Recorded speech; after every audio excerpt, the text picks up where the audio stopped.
Welcome to the Be Honest Man podcast, a discussion among men of various perspectives on subjects from the taboo to the typical. And this is episode 20, which is the one which people at home may not know. I said that if we were going to do this, we had to do at least 20 episodes.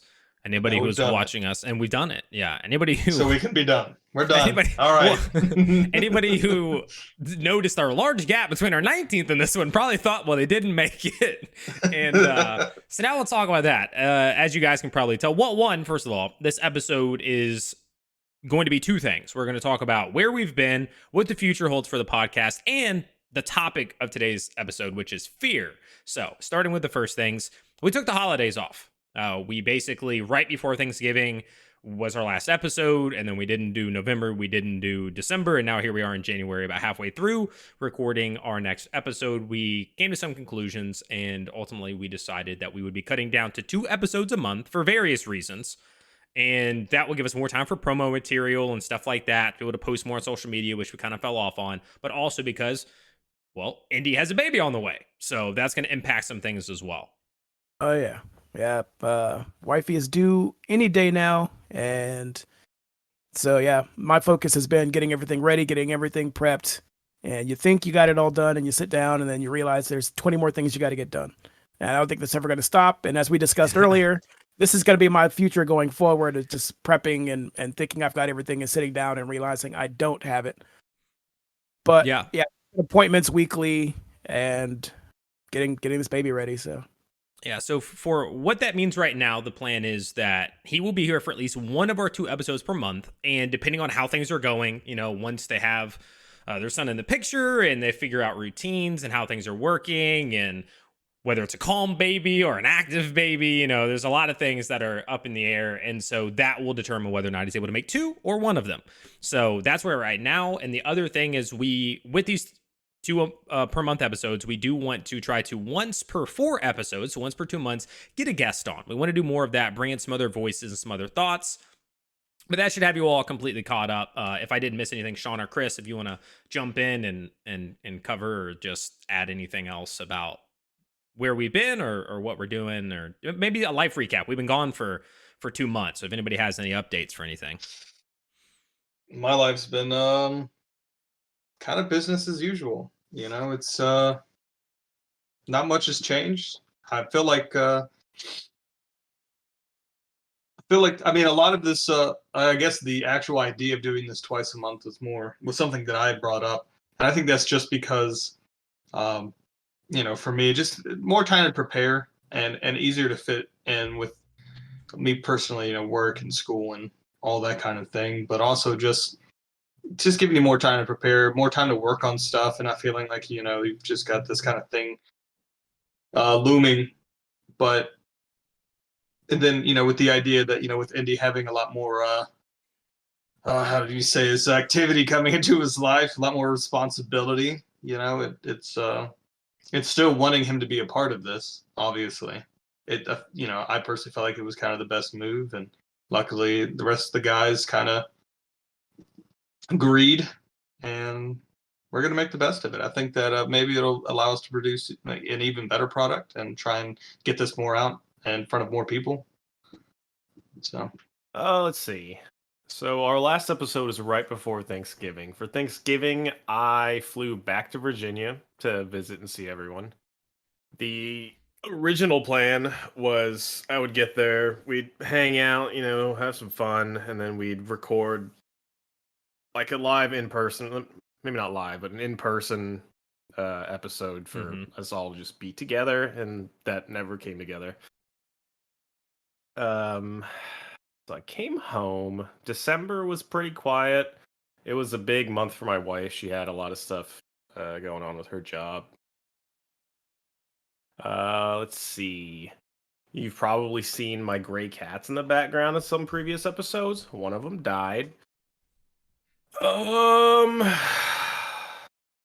I think that's about it.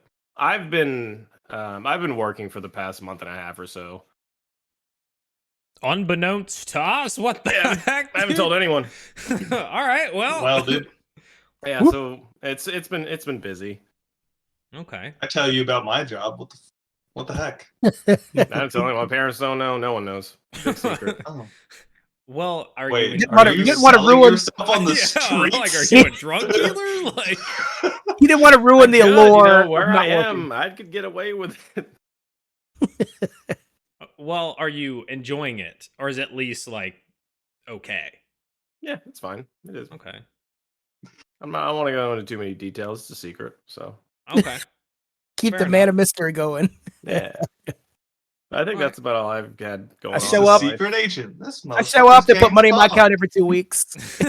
Yeah. Speaking of secrets, that can be tied to fear. All right, let's transition into our our topic. So, on that note, we'll start off with how often do you feel fear, and we'll just kind of go around to like figure out who's the most scared. Pretty often. I feel very fearful right now, not knowing what Chris does for a living. It's making me uncomfortable. It's all I can think about. No, but honestly, like I think that I experience that pretty often for a lot of different reasons, a lot of different things. Because I think that fear is kind of a wide umbrella that encompasses several emotions. I think most people's anxieties come from fears. Uh, a lot of anger can come from fear. Just almost everything negative can come from some sort of fear. So I'm not gonna go into detail, but we'll get into that in a little bit. But I would say fairly often. Are we talking like multiple times a week, or like once a week, once a month? Like, can you define? I mean, it fairly could often? be. I mean, it just depends. Like, am I trembling in my boots all the time? No, but at least a couple times a day, I'll think of something that genuinely, like, if it's something and you're like, I just don't know what the future holds in that, and it could be bad.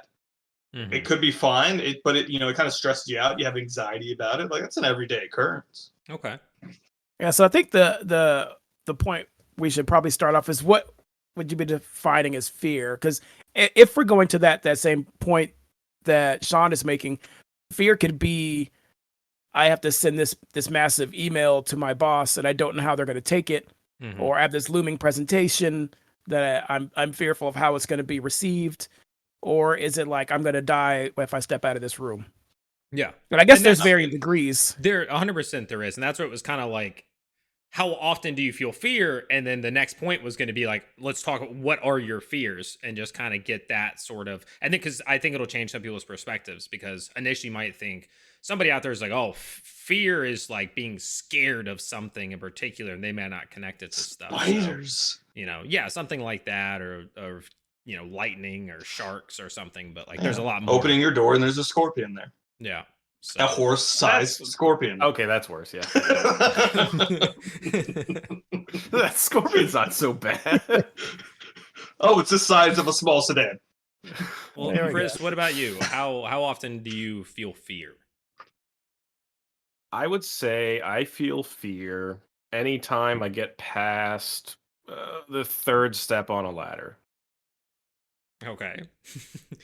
How often do you do that? Not very often. So I mean, I feel like I have a It's like, well, I sleep pretty. in a bunk bed, so I feel like I have a pretty good grasp, and I'm pretty good at being able to separate my emotions between, like depression and anxiety and fear. Like I can kind of separate and know what I'm feeling at any given time. So I don't feel like I feel like intense, or not intense, but like true fear very often. Okay. And Indy, I know you brought up the point, but we didn't really talk about how often you feel. With your definition of fear, how often do you feel fear? Every waking moment. Not very. I'm so afraid of this question. I froze up. I don't know how to respond to that question, I couldn't stop How thinking about- about that fucking scorpion. but I don't feel fear, genuine fear, too often. It's probably to a fault. If you were to ask my wife, it's probably to a fault. Mhm. She's like, you're not concerned about things you should be concerned about. But yeah, I have different types of fears, and I guess we'll get into that. Yeah. So I would say, because I think I view fear a little differently, which maybe is more like Sean does. And I think what you're going to touch on, you're just not like listing it necessarily as like fear. But I think most of the things, like I think anxiety is a fear. I think it is a version of fear. So to me, like I get fear, maybe a couple times a week with something like I don't know what the future is going to hold, sort of thing. There's fear. I don't know whatever what you say, Chris. So Another aspect of fear is warlock spell. So. Yeah, and you got things running away yep, from you and stuff like that. So I hate fear in MMOs, but yeah. So now we can kind of get into that, as since we've all touched on it. Basically, is what are your fears? And I mean, I want to know the legit fears, the kind of dumb fears, the whatever it is. And whoever wants to take the floor first on that one, I'm excited for this part. I can jump in if you like. Yeah, I could say that with the potential of bringing a new life into this world, fears that I had not known are now in existence. And just not knowing what to do. And my sister-in-law just had her baby. I was hanging out with her and her family, and I was thinking, I don't know how much to feed a child. Like when do you know? Like, I guess there are instructions on the formula bottle, but I think it's like a dog. You just put food down. Yeah, they're done. Stop when they're done. And how much is too much? They're one of those dogs that just eat so much at one time they throw it up. Yes, that's my dog. I have to limit my dog because that does happen. And just hope that they eat it, again.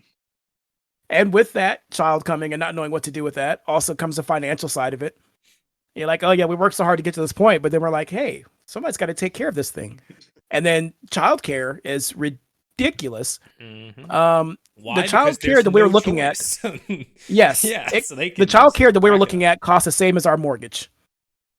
So I could buy 2 houses and live in them both for the cost of putting my child in a daycare every month. That honestly sounds like a much less stressful life. Idea. You buy a house, put my you child pay the in mortgage, and you allow somebody to live there for a little bit less than that, right? And they're going to take care of the child. And they pay, then they watch the kid. Right, so let's say it's $900 mortgage. They pay $750. They watch your child. Like, there we go. Yeah, hey, not gonna happen. Bro, I just figured out are crazy expensive. I just figured out what Chris's secret job is. Oh yeah, he's the other house. Yeah. I'm the other house. I was gonna say he's moving back to Virginia to care for Sarah and Indy's child. That's why he's got the shirt on. It's actually his uniform. He's I have to wear this shirt every day. Every day. If they come in and I don't, they're gonna hose me. Hey, that's one of the key requirements. And also with the child and dealing with like where to send them. Recently here in Virginia, in our home city, there was a school shooting at the school that my nephew goes to, and the same grade that my nephew's in, a couple classrooms down from where my nephew was. He heard it happen. For those who don't know, there was a teacher who was shot by a 6-year-old who brought a gun to school, and it's ridiculous. Mm-hmm. And sure, those things always happen everywhere else, and it's just on the news, and you're like, oh, that's terrible. And then you keep moving. But it happened real close to home, literally, in all essence of the word. And that unlocked a fear that I had not thought about. So those are fears that I have. And a lot of my fear now is based around this new life that's about to come into the world. Mm-hmm. Guys, send that boy to school strapped. Yeah, and that they have bulletproof backpacks. That's crazy. Yeah. They're adding like metal detectors to all the schools, which they should have done forever ago. But I think the older grades do, but they didn't think they needed it in elementary schools. Yeah. They're also considering doing requirement of clear backpacks. Yeah. Mm-hmm. Clear backpacks. Although apparently that boy was searched. Yeah, so there's all kinds of leaks about that. Yeah. They said he might have been on his person, and which is why we would need the metal detectors. But to think that somebody that's my nephew's age, I could not picture him pulling a gun out and shooting his teacher because of whatever reason. Like, it's just beyond me. He's all about his Legos and Godzilla, and that's all he wants to do. But to think him carrying around a weapon, knowing how to fire it, and then trying to shoot it again, and then resisting arrest when the police come into the room, it's just nuts to me. Yeah. So and a fear, rightfully and so. Fear. Yes. I'm now afraid of 6-year-olds. Yes. So I think to touch on that, because you said a lot of your fears now stem from that, kind of points to we have like a priority list when it comes to fears. and your priorities are shifting. So, like, you Yes. have other fears. Like, I'm sure if we really sat here and I said, no, you got to give me 10 more, Indy, like, you got 10 more fears. Oh, But yeah. the things that are all coming to your mind are this, because, like, this is priority fear. This is, I'm Yeah, fearing for my all that other my stuff is child. just old shit. Like that's Will my like, car yeah. start today? It's from 2006. Yeah. Yeah. Hey, I think me too. I It's didn't realize 2005, that. Mine's 2006. also 2006. Hey, Hey, old there car you go. gang. Chris is rich. His is from like 2014 or something. He bought his So, yesterday. Yeah. 2019. Oh my What? God. No way, bro. I'll trade you. I'll even come pick it Your up. car barely starts, brother. It doesn't start. I literally have a battery He has to jump pack. it I every know. morning. That's I- why I gave him barely. Yeah, I literally it, go it out and takes I go some to work, but it'll turn, get there. and I'm like, nope, not on today. And I take my little pack out and I hook it up and I jump it and I put it back in the car. And then I drive to Starbucks. And when I got to leave Starbucks, it doesn't start again. So I get out and I jump it again. And then we go. And sometimes I jump it 3 times a day with that battery pack. So, but they said my battery's fine. So I'm just going to keep jump starting that thing. But that's not my fear. Okay. So we'll move Sure on. it is. To the next one. Sean, do you wanna hit the next? What are your fears? Yeah, sure. I don't know, it's a very to me personally, it's a very deep thing. I have like some minor things, right? Well, they don't feel like minor things sometimes, right? Like this program that I'm in. Um, it's up in May. I can test, and so if I don't pass it, it doesn't mean anything. I still have to pay. I've essentially, if I fail and I decide I'm done, I'm not going to test again. I'm just not going to be at that level of medical care. I just owe the state $5,000. It's not the end of the world.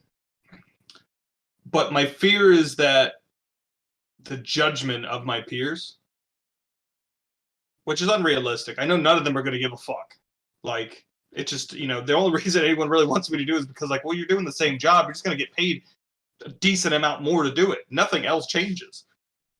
But, like, so there's that. And there's the fear of the unknown, like, I have a lot of things I have to do between now and May, like a lot, to make this happen. And I stress out about that most days.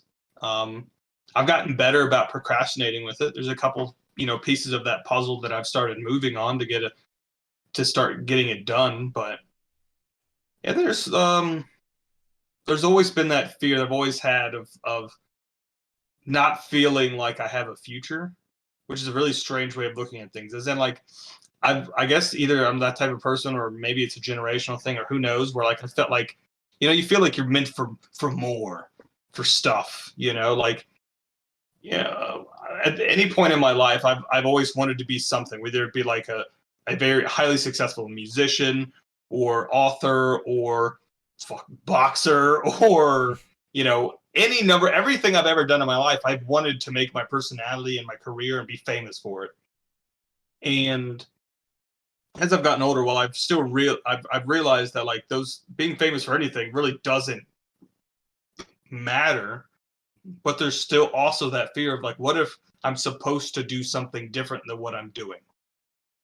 And I worry about that pretty often, more often than I probably should. Mm-hmm. Then another one that I've kind of worked over was I've talked about in a previous podcast. When up to this point, I've always pretty much made more money than my wife, and hell, for the past couple of years, she hasn't really made much money at all because she's been in school. And when she gets out, the likelihood is that she's going to make more money than me. And within, I would say, by the time we both mature in our careers, she'll be making exceedingly much more money than I do, because my career just, it's just not what it does. And there's always been that thing. It's like, well, how do you stay established with your position in your relationship of being, how ours works, where I'm kind of the what's the word for this? Kind of like a provider role. Like, I'm the protection, the provider, the kind of rock and, planner and kind of person of order in the relationship. But when you stop being the high earner, how do you cope with that? Like, it's not like it's just your money and you're paying for everything anymore, because most of it's now probably the other person's. So unless you're just putting that somewhere where it doesn't matter, But I've kind of worked through that and thought about it and realized that it just doesn't matter. Like, she doesn't view it that way at all. Like, it's never crossed her mind, so there's no reason for me to worry about it. And there's another one that I've had recently. Me and Steven had talked about testosterone a while back, and how as men it gets often lower do. as often. Dudes just get together and you're like, so T, right? Your Yeah, testosterone. your testosterone. What's your test looking like, dude? You got some blood work done? It's something I've been monitoring. Except for Chris, he probably doesn't do that. No. Talk but about it's my like- testosterone. No, you're I right. think last time we checked, his is like 4K, so like he doesn't need to. Yeah. He's got enough for all four of us. But like, it's something that always concerned me because, of course, with anything, you could find the symptoms with any condition to apply it to whatever you're dealing with. And testosterone symptoms are just vague, tired, lack of motivation, lack of passion in things, whatever. And I was like, you have all those things. Jack me up, doc. But my numbers have never, they're on the lower end, but they're never like low. So like the past 2 years, they've trended down. It went from like 350 to like 330. And then I got on a consistent workout routine here this year in the past couple months, and I tested it again. I was at like 450. But I started to experience some issues, and this is gonna, if you're listening in a public place with a speaker, probably stop. So I've been having some issues with, like erections.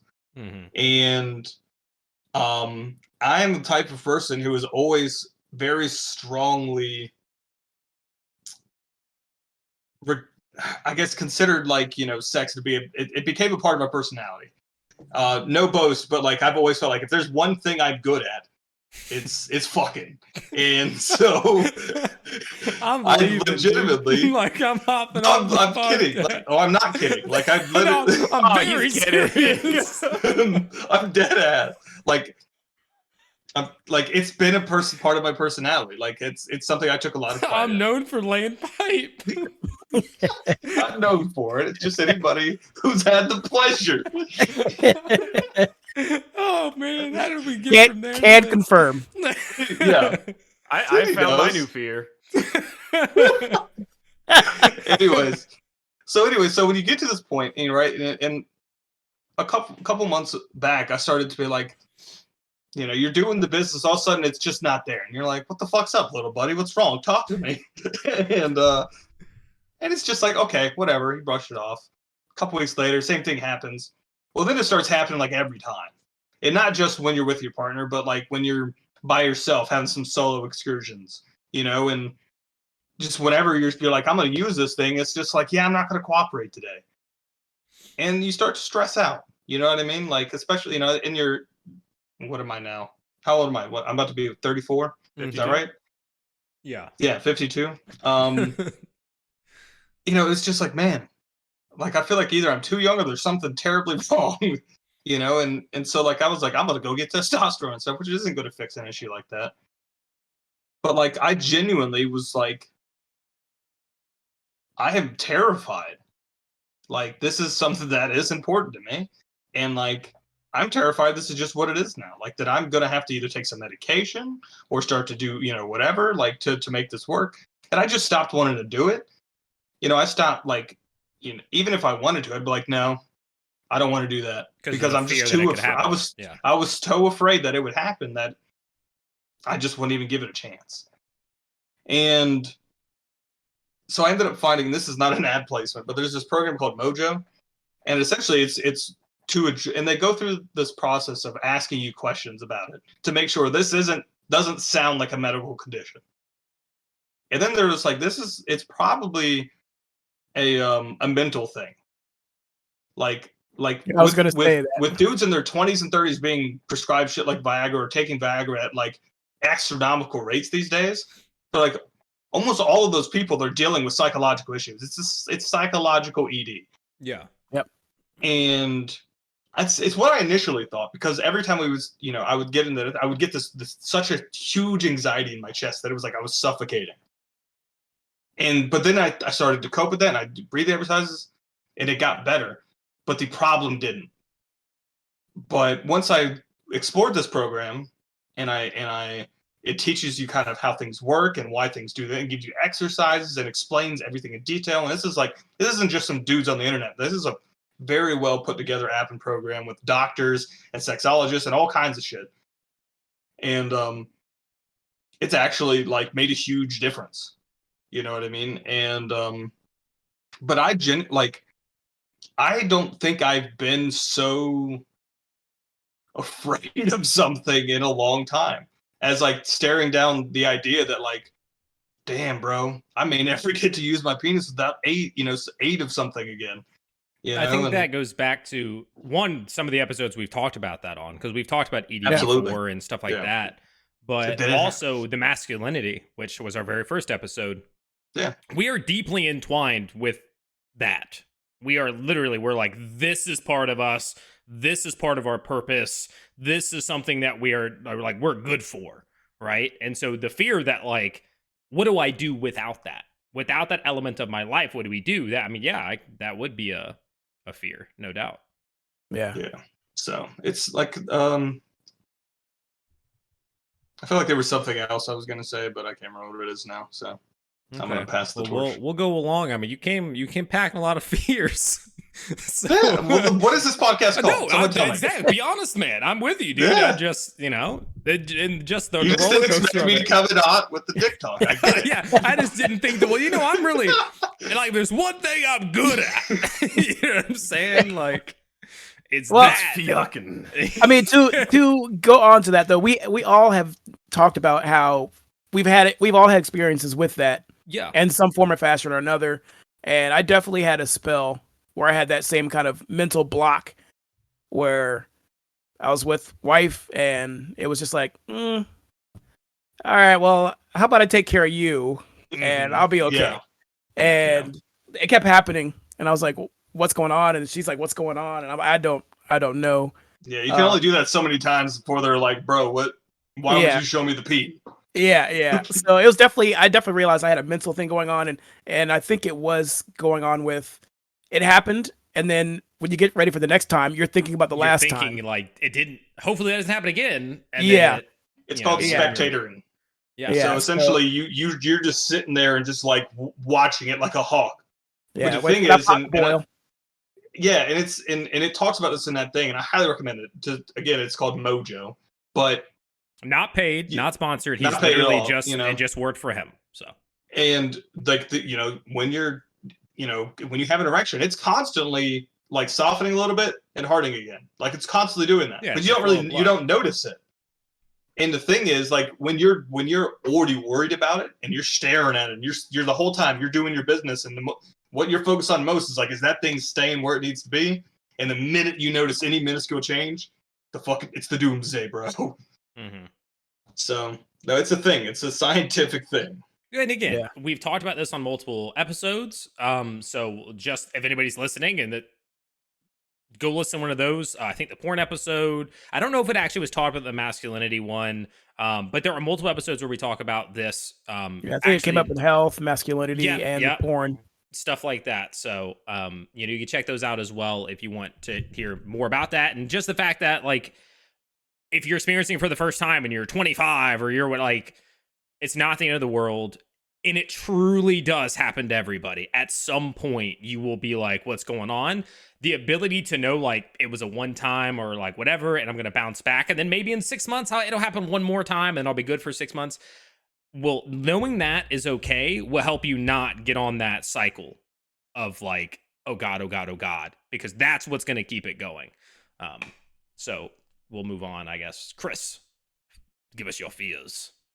I can really only think of like the common ones that I have. I have a fear of heights. I have an awful fear of heights.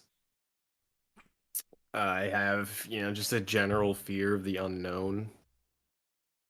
And like the darkness unknown, or like your future? The unknown in general. Okay, like space. Like thinking about maybe not space. Like really like what's going on in your, or like in your like what mind. might happen in the future, And I Yeah, I would say I have a pretty debilitating fear of failure. I've had that one my entire life. Mm-hmm. Which we've Yeah, we talked talked about. about that Yeah, before. and that's come up before, so. Yep. And I occasionally dabble with a fear of death.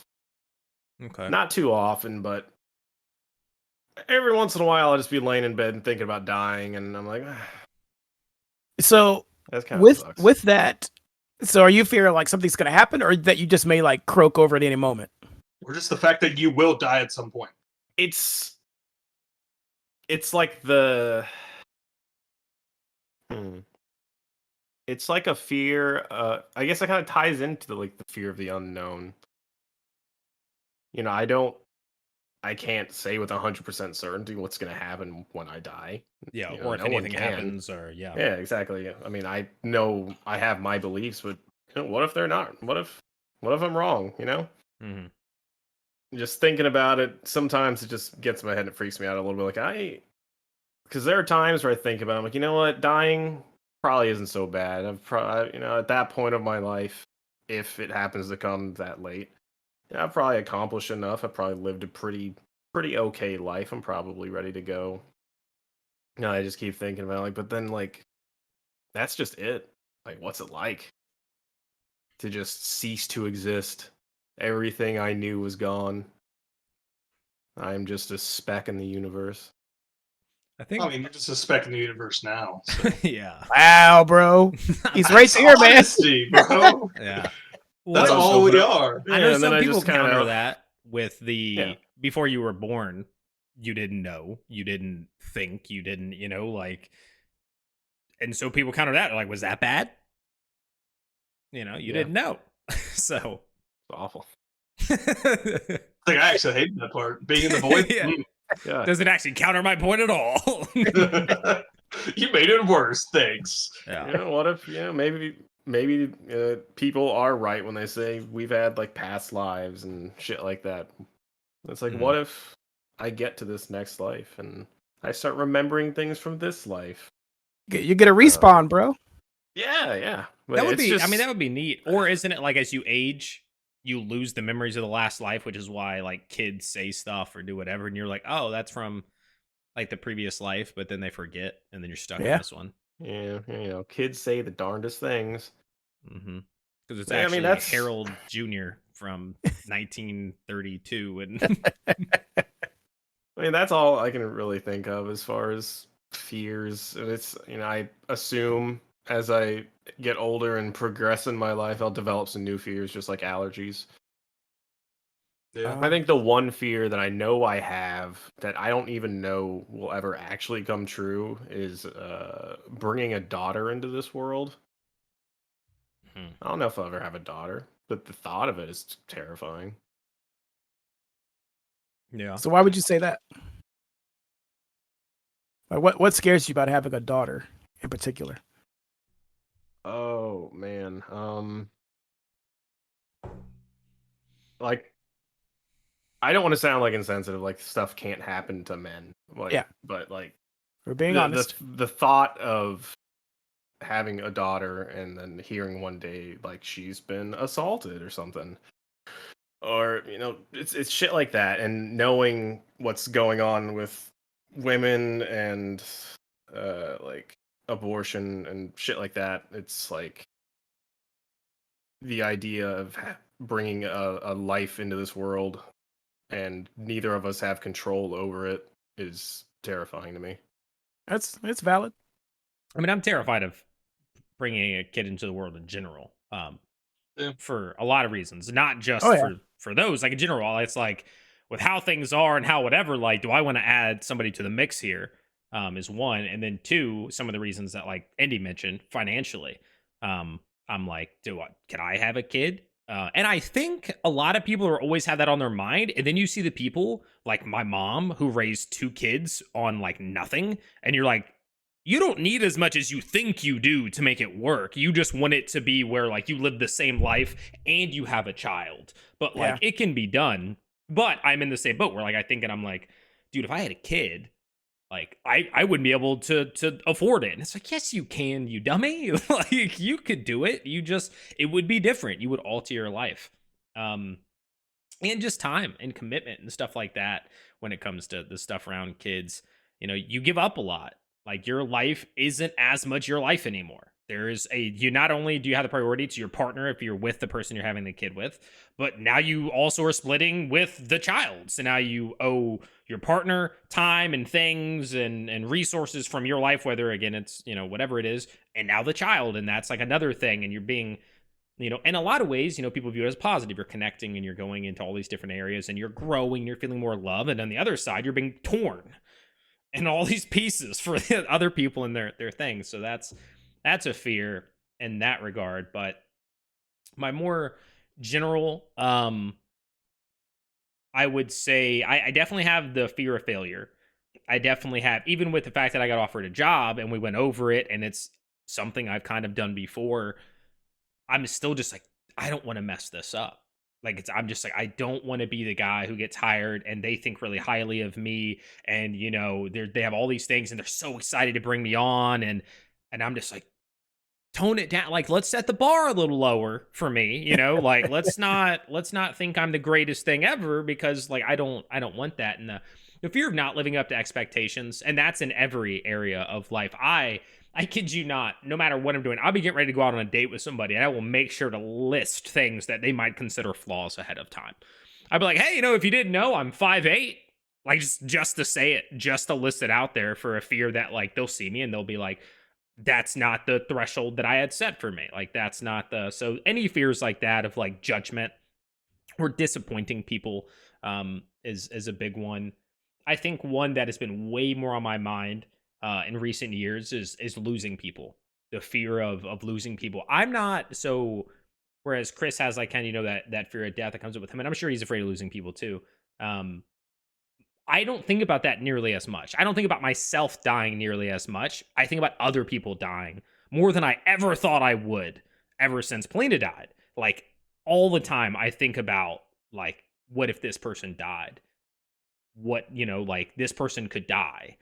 And that's always a fear for me.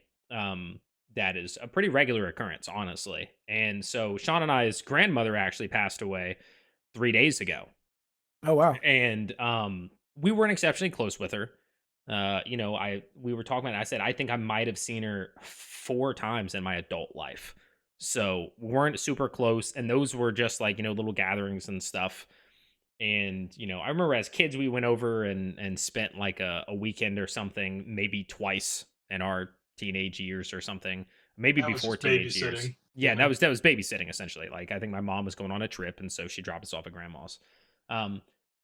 And so that didn't hit as hard, but then it was like down the ladder. So I wasn't hit as hard by that, but I was so sad for my mom.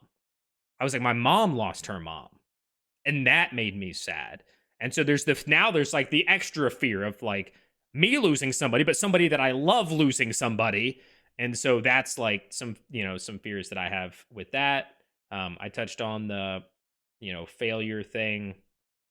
I think those are the big ones that pop into my head. There's little stuff all the time with, everyday stuff, like going live in a stream and being afraid that it's not going to do well, posting a YouTube video and being afraid it's not going to pop off. These are all things that are fears. There's just, again, there's different levels to fears, and some are debilitating and some are like, oh my God, this could alter my life. And some are just, I hope the outcome is better. But to me, that's still a fear of something. A lot of those things, anxiety, getting anxious about giving a speech. You're not anxious about the speech. You're afraid of giving the speech, and it gives you anxiety, right? Like, that's kind of how I personally view a lot of those things. So I think there's fear in tons of stuff. I also, sometimes you're motivated by fear. Sometimes you're not, and stuff, which I think we'll also be touching on in this. But Yeah, I've actually kind of used fear as a motivation a little bit lately, like with how I'm approaching like my fitness goals and stuff like that. It's kind of like, do you, it's like visioning like 5 years from now, 2 years from now, whatever, looking the exact same, feeling the exact same way about how I look that I do right now. It's like I don't want it. Like, I really don't want that. Like, I'm afraid of just continuing to not fix things and to try and make my life the way I want it to be.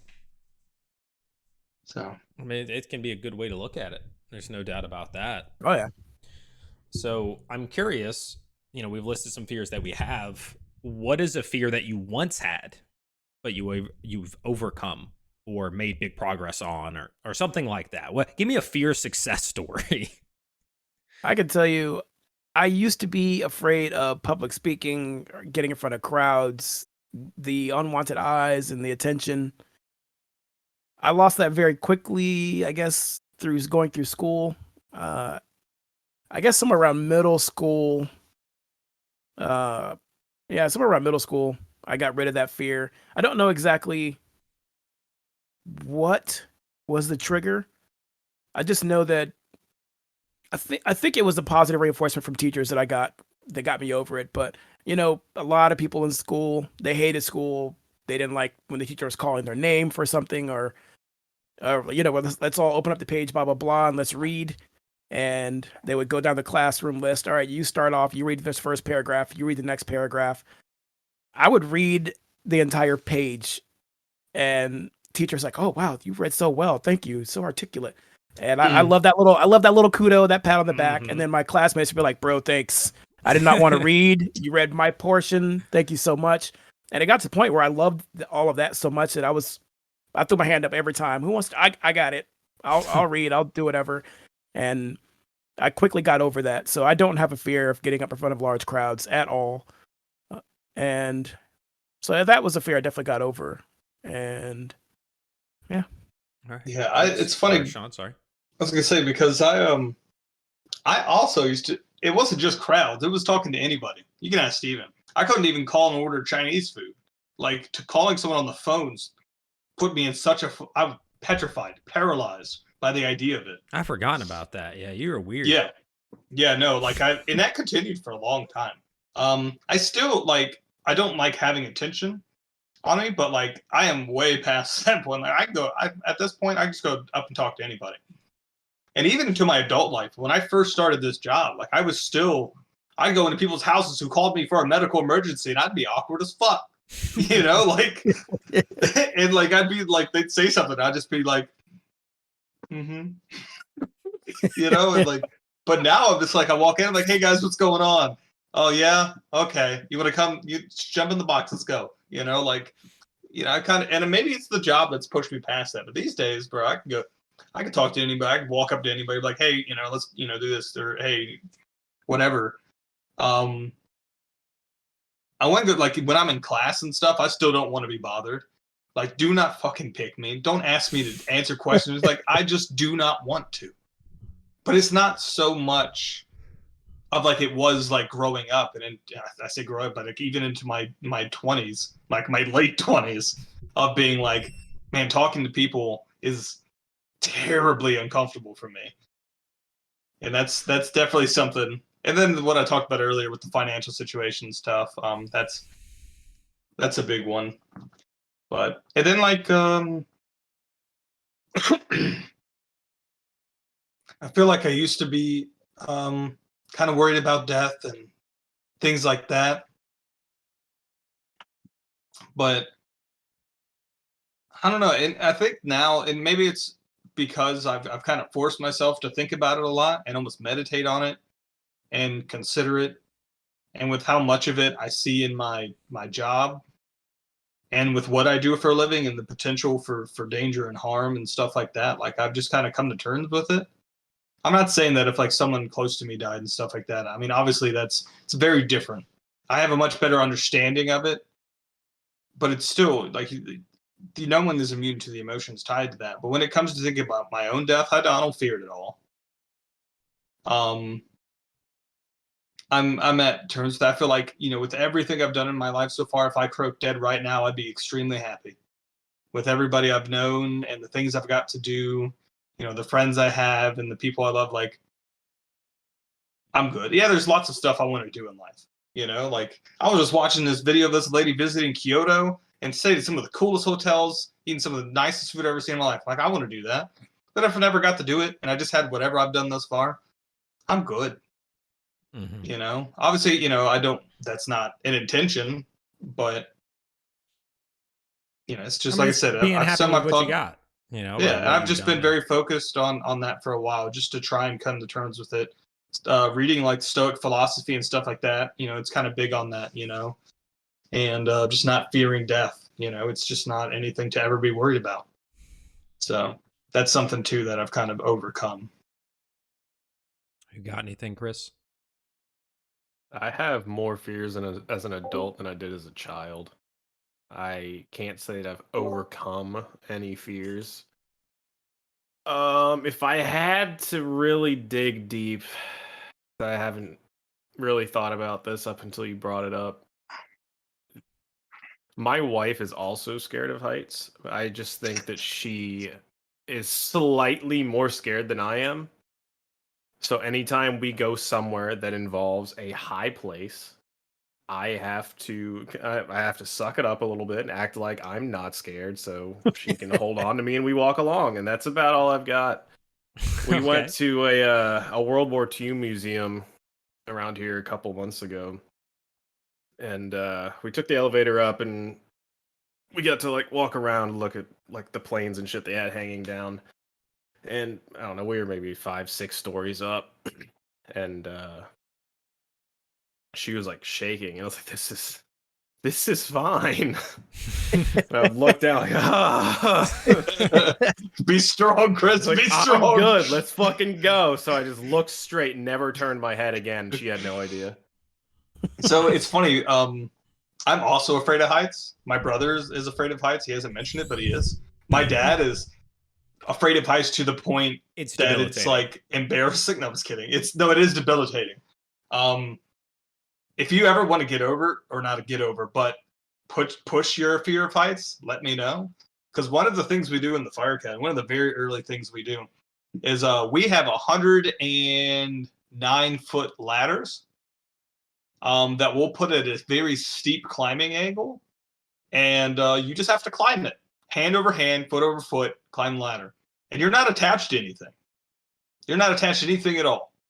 If you just let go, you're just plummeting 100-something feet to the earth. Now, when you get to the very top, you clip it, and you can lean back. I've done it. I pushed myself. I said, I'm going to do it. I'm shaking. I'm so scared. Like, I'm literally like, I don't know if I have the strength to climb back down, but I'm going to do this. And you literally just have that belt on. You just lean back, and you just 100 feet in the air, just leaning back. I would die. I would die. Well, No, you come can out, also bro. Let's do it. you Heart can also attack, come I'm dead. you can also come skydiving with me. Oh, God, no. Never. Uh-uh. I will Never. never. Terrible do it. idea. No. Let's do it. People like bungee jumping. No. No, Yes. absolutely not. I don't want to do any Yes. of that stuff. I say that, but I don't want to do those things. Like we were rappelling, or had the opportunity. I've rappelled several times in my life for my training, and I hate it. Hell, the last time I did it, I got to the bottom, and one of my partners was like, he could tell that I just was super uncomfortable, and he said, Lieutenant, he's like, yeah, Cromley said he wants to go again. And I was like, no, I don't. And they're like, all right, go back up. And I was like, son of a bitch. So I literally got down and then had to go 5 stories up again and then rappel off the side of a building again. Oh God. While he laughed at me. But Yep. My dad it's not my favorite. My dad actually just told me he is going to need me to help clean his gutters. He's also afraid of heights. Even as a kid, my dad was like, "I'll hold the ladder, son. Just go on up there, and I'll catch you if you fall." But yeah, I was no fear. I mean, it's one of those things. Like if I have to do it, I'll do it. You know what I mean? Like I've climbed on top of very unstable roofs. I've rappelled down. Like they used to have the Section 8 projects down here. We rappelled off the top of that before they tore it down. All that kind of stuff. But like if you're giving me the option and you're saying, "Hey, do you want to do this?" I'm gonna say, "No, I don't. I'm not facing that. I've faced it enough in my life." Yeah, I'm not. But my I'm not a dad big literally fan. can't drive over bridges. Yeah. Wow. Oh, neither can my wife. We there's a bridge in New Orleans. It's like 27 miles long or something. And it's over water, and she can't drive across it. Wow. It's Yeah. Get interesting. Mika to come out and climb the ladder. There we go. She would die before I did. I'm telling you, she's scared of heights just slightly more than I am. I can get up 4 steps, she can get up 3.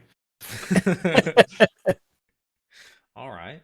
Fair Uh, enough. But so thinking Steven- about it, Steven, what like about your- heights, like I know as a kid, I wasn't scared of that shit. You know, when you're a kid, you really are just not scared of anything. Oh no, yeah, fear is learned. I lived to some degree. I lived in a condo up in like through my elementary school years, and we lived on the second floor, and I would jump from the second floor to the ground all the time. Oh yeah. I mean, my dad tells a story. So I used to. I'm afraid of bugs. Like these days, I manage it, but like growing up, like terrified, like petrified, like I'm running and screaming. But my dad was like, when you were littler, that wasn't the case. You'd be out. He said I'd come outside, and you'd be like on the floor, like covered in bugs, but like these are my friends. Which apparently just shows how lonely I was as a child. Yeah. But Or I mean, maybe one of them backstabbed you. You know, like they were your friends. Well, what and then- happened was one day I got stung by a bee, and he said since that point I was absolutely terrified of bugs. Yeah, put the hurting on you. I was betrayed. I remember the I first had time I ever put my got stung trust. by a bee. I was outside playing with my friends, and there's a beehive, and they're just flying around being bees. And one of the kids was like, "Hey, watch this!" And then he hit the hive with a stick. Ah, It's a bad idea. Man, then we all ran. Not fast I enough. fell into No, a no. beehive. I remember running and getting stung like on my ankle, and I looked down, I grabbed him, and I just threw it off me. We had when do you remember when the magnolia tree out front had a beehive, and like all the neighborhood kids would run up to it and we'd throw something at it and run away as fast as we could. Not really. Oh, okay. I remember catching bees at Jake's. Jake, our cousin Jake, was the bee whisperer. That man would walk up and just like cup a bee in his hands and just like be free, you know? Like it was. We used to all the catch it time. with water bottles. That's in a not field. bare hands. My man just Oh no, no. catch bees. Just Dead ass. Find A bee is literally like my wife is like a Disney princess. She's literally had a bumblebee, like a full ass bee, land on her and lick her. You know they have little tongues. I witnessed it. Bumblebees don't count. Well, I know, but I'm just saying, like, she's a Disney princess. So How many sweet. people do you know have been licked by a bee? That's what I thought. I mean, yeah, sure, you're right. fair enough. I'm afraid Steve. of that bee coming back and stealing my wife. All right, Steven, your fears, man, what you got? So You're overcoming of yeah, fears. so similar to Chris, like I even though I put this down here as like something to ask, I didn't really think about it myself. So the one that pops in my head is I'm better about this now, like taking my shirt off. Actually, like I've never been a big fan of that. Like going to the pool, I'd keep my shirt on, going to the Kid beach, syndrome. going to like everything. Like I just wanted to keep my shirt on.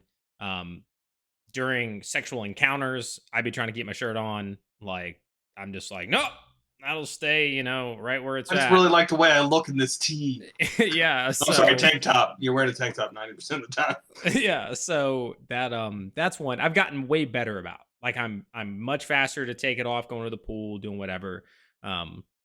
Still is there. Like I'll still think about it, be like, but it's much better than it once was.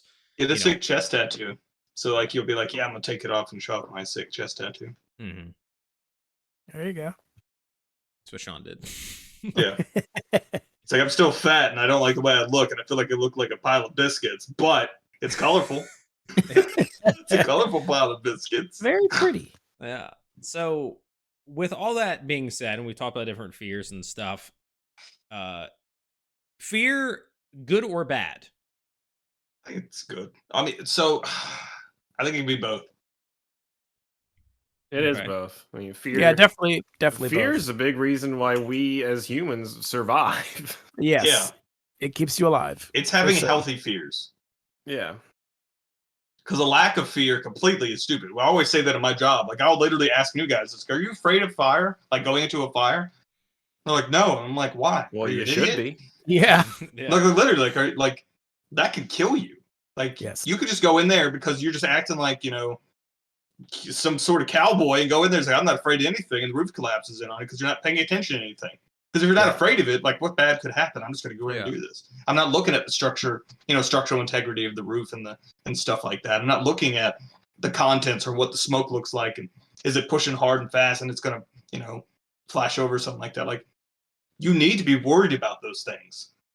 Yeah. And because it's healthy, it keeps you alive, Right. and especially like with me taking more of a role as an acting officer and then being in the lieutenant's process to become an officer, that is almost exclusively my job in these scenes. It's just making sure my guys go home. So like there are definitely healthy fears, the same as like, when you're a kid and it's like, I probably shouldn't touch the oven while it's on again. Now I'm afraid of that oven.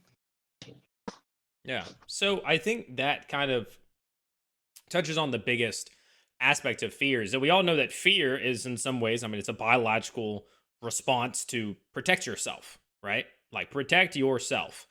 And that comes in a lot of ways, whether even it's not a physical harm, you become fearful of a relationship. You become fearful of whatever because of the emotional pain that it causes and things like that. I think the main line between fear being helpful and fear being bad is you want controlled fear or fear that you are aware of and you like understand in the right way. I think that's the key thing is being able to like understand fear and not let it take full control, but not throw it to the wayside, right? Be scared, but be smart scared. Yeah. You got to know where it comes from and what its purpose is. Yeah. Like understand it. I think that's a good way of looking at it. Oh yeah. Because there's, you talked about using fear as a motivator. Then there's debilitating fear, like we talked about with our dad, and other people have things where like if they see a spider, they literally just like fall into a corner, right? Like they're not doing anything until that spider is gone, until they feel safe, whatever it is. Like people have these like really strong, like debilitating fears.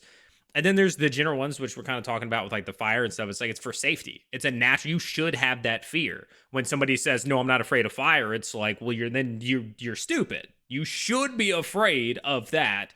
That doesn't mean that you're too scared to go in. It doesn't mean that you don't know what you're doing. It just means that you recognize that it is a danger, right? So that's one. And then the other thing that I wanted to touch on with this and pick your brains on is the physical response as well as emotional responses to fear. Because I know, like, when we talk about anxiety and stuff, sometimes you feel that. That's not just a thought. That's not just a fear of, like, oh, I don't like this. Like with Chris, when you get to heights and stuff, I bet it's not just your mind going, oh, that's scary, but maybe your heart rate picks up a little bit. You might sweat. You might feel something in your chest. You might breathe a little different. So, like, have you guys experienced stuff like that? Yeah, I get the heartbeat going. I get vertigo. Mm-hmm. I'll get dizzy. Not good at heights. I'm terrible with heights. His palms get sweaty. Heights are my scary. palms I'm get dizzy. sweaty. My arms are heavy. I hope I didn't have any of my mom's spaghetti. But yeah, I mean that's it. There's definitely Like I said, physical it's responses. it's something that I just had to suck up at the time. But I tend not to approach the heights unless absolutely necessary. Okay. See, it's one of those. I think it's those are normal physical responses that everybody has. But I think it's important knowing you have them and kind of getting yourself to the point where you can control them. So like Chris is kind of maybe not controlling the physical aspect, but it can at least reel it in because he's like, I'm afraid, but my wife is more afraid. So I've got to be a little less afraid, or at least show a little less fear than what I normally do. I've got to man up a little bit to handle this. So either it's just in the moment and say, all right, I'm just gonna try and be as stoic as I can about the situation, or keeping in mind stuff like breathing exercises and things like that can literally bring your heart rate and everything down to help you manage that fear response. Like you're not going to make yourself unafraid, but you can control at least to a certain extent your reaction to it. And I think that's something that everybody should practice. Yeah, I know we had talked about on a previous podcast. I don't know which one it was. But I had talked about when I first experienced anxiety, and I didn't really know. My wife has anxiety, and I think it was the mental health episode. Yeah. It's your Mr. Happy Brain. Yeah. Well, I found out that I did have anxiety, and I found out what she was kind of going through when I went to ride a roller coaster, and they clamped that thing down on my chest. They came by and they put all the weight on it and just clamped it in one extra click, and it was like one click too many. And having asthma, breathing is always on my mind, or at least in the back of it. And not being able to expand my lung to take that full breath as we're about to take off, it sent me into a full panic. And ever since then, like chest harness roller coasters really set me off. And I was the guy that would ride every roller coaster in the park nonstop. Like, let's run to the next one. Let's run to the next one. And people are like, I need a break. I'm like, nah, bro, let's go. Let's do it. And they got to the point where I was like, let's ride that one over there. That was pretty cool. And they're like, Teacups those look nice. you love Alpine, Yeah. you love Alpine guys. Why can't you go to Alpine guys? Nah, let's I just Power like to be Spirit. able to, I Power like my Spirit's pretty arms nice. free, yeah. I want to be able to I want to be able But, to wave my arms in the air. Like, I don't but having care. to get over that was another one of those things where I had to rationalize. And I know it's not easy for everybody or not something that is easily done.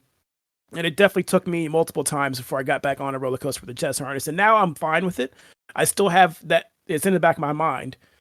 But I'm definitely like, hey, this is an irrational fear. You've ridden all of these things a million times before.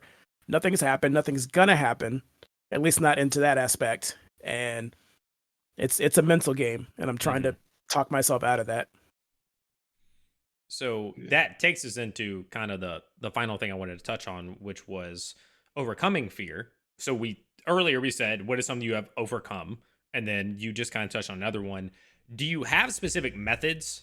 Anything that you do? I know, Sean, you've kind of mentioned things about like, going over things in your head or whatever. You just talked about that. Do you guys have any specific methods on how you overcome fears or how you think about fears to get through things? Or do you just not? Are you just like, I'm afraid of that, and that's the way that it is? I think at some point, if it's something that is affecting your life, you need to approach it. You need to try and figure it out. If it's something that you can sit down and rationalize and think about and try and, you're not going to fix it in one, sitting. But if you could start to figure out, like, what can I do to kind of mitigate that situation, to mitigate how I feel in that situation? That's something that I've done and everybody should try to do. If it's something that is very strong, therapy. It's like with the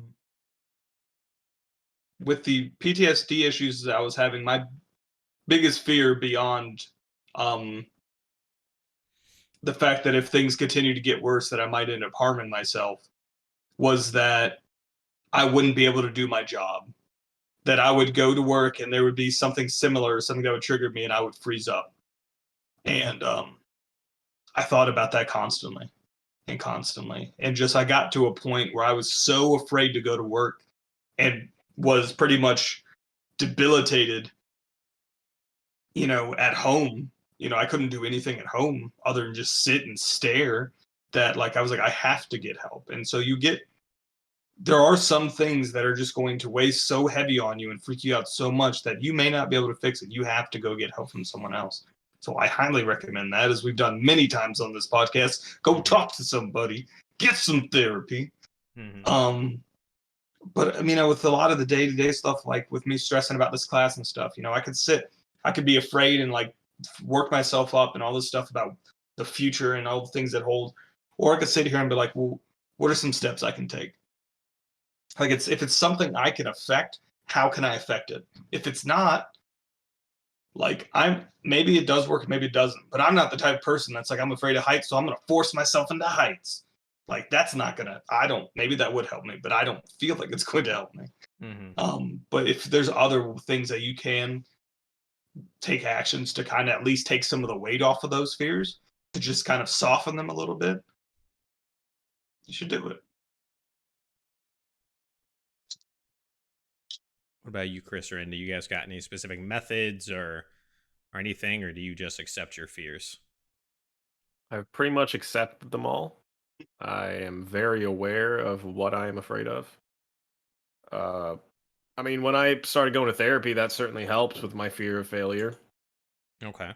Not so much that I no longer have a fear of failure, just better ways for me to not like spiral, kind of push through it. Yeah. Which is sometimes all it is that like you don't have to, like, it's, again, we talked about it, it's dumb to not be afraid of some things, to not have emotional reactions and whatever.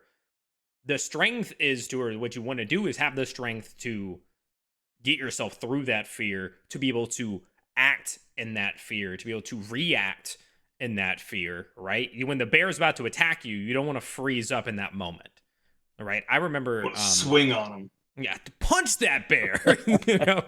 Gotta get him first, man. So I remember when I first went to therapy, and or not when I first went to therapy, but when I was going to therapy, that I don't even remember what prompted this. I think that he was just trying to teach me about like meditation stuff or just breathing techniques to like calm myself, to be able to, you know, stuff like that. And he gave an example of that he's like heavy into it, really does a lot of long breathing exercises and stuff.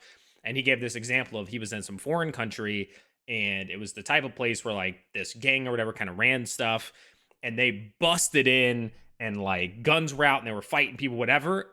And he was able to sit there and take everything in because he just focused on his breathing and paid attention to what was happening and what. And it was like the example of he was still afraid. He didn't, the fear of violence, the fear of harm, death, like none of that went away.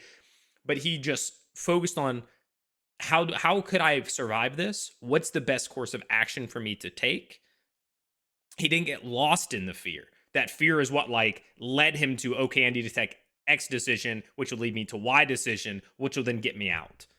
And he just breathed through it, and he looked at it with okay, if I want to get away from the fear, what can I do? And that's just like the perfect example to me of, and sometimes it's hard. I'm not saying that like it's that easy. It's that everybody's different. But sometimes thinking it through and slowing yourself down or removing yourself from the situation, which is something that I've gotten better at. And I try to do it with most things. When I try to be unbiased, when I try to whatever, is to like step back and be like, okay, if I was in this situation, or if it wasn't me and I was just watching, or if I was whatever, how would that be? And sometimes that might help with fears. Like, I'm afraid of doing this, but if I step back and somebody else is watching it, I could get through this, you know, that sort of thing. So I guess those are some methods for me. And logic.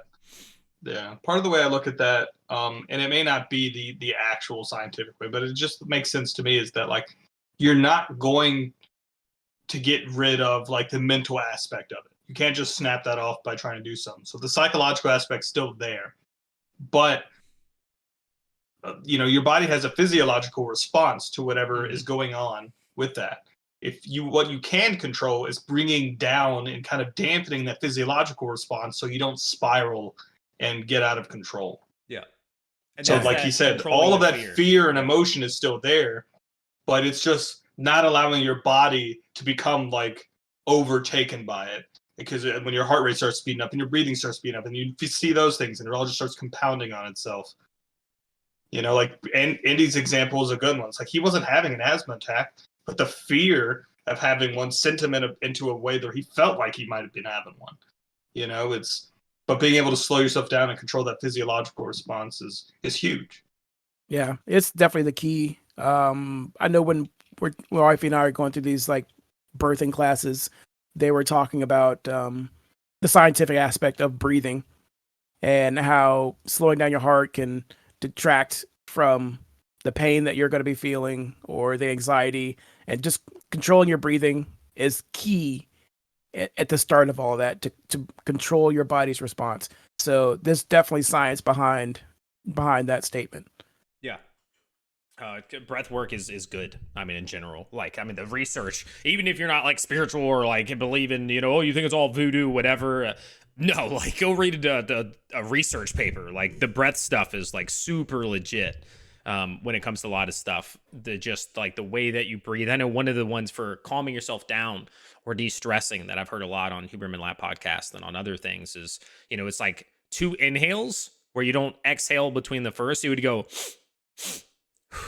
and you would breathe out. I think it might be all through the nose or whatever. Go look it up. Don't listen to me. But it's breathing like through your nose is usually basically like you breathe one in, and then before letting it out, you get like another to like inflate the miniature sacs within your lung, basically, sort of thing. And then when you breathe that out, and it's basically that like it allows you to intake more of something and then release something, and like it allows your body to calm down. And it's actually one of like the best ways to do it, and it tends to work pretty quick.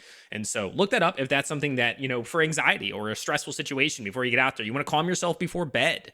That's something else to to kind of try. Another good breathing exercise is box breathing. You breathe in for 4 counts. You hold that for 4 counts. You breathe out for 4 counts. You hold at the bottom, exhale for 4 counts. You just repeat that. Mm-hmm. That's another good one. Yeah, look those up. I'm not as familiar with that one, so I can't speak on it. But I use it just all the look into time. breathing techniques. But look into breathing techniques and see. There's different uses. Some are to like hype you up. Some are to calm you down. Some are to just whatever. So look those things up. Any closing thoughts from anybody about fear or anything like that? I would say Yeah. that fear is a natural thing, as we've discussed. All of us have it. It's different for all of us. It does different things to all of us. But understanding it, knowing what it is, what it does to you, and how you can overcome that, and not letting it stop you from living the life that you want to live, that's the key to Yeah. all of it. And letting it motivate you in some situations, right? Like Yes. letting it be the reason, the fear of lung cancer to make you stop smoking, right? Yeah. Fear, Fear like failing kidneys for stop drinking. yeah, like there's all sorts of things. Fear is a healthy thing when managed. So work on managing fear, and I think that'll make a better life for all who decide to do that. And I think that it's something that we'll all continuously do because we'll develop new fears and things like that. And it is healthy. So if you're somebody who's afraid of a lot of things, that's okay. Just manage that fear. So that'll wrap up this episode. Thank you all for listening. This is episode 20. We made it to 20. This was the goal. We're not done yet. So, as we said in the beginning, of course, we'll be continuing to do this. They will be a little less frequent. I will rehash a little bit. We'll be doing 2 now per month instead of 4. And Indy, we will hope to have him with us for every episode, but sometimes it might just be 1. And if you guys haven't already, you can find us on all of our social media.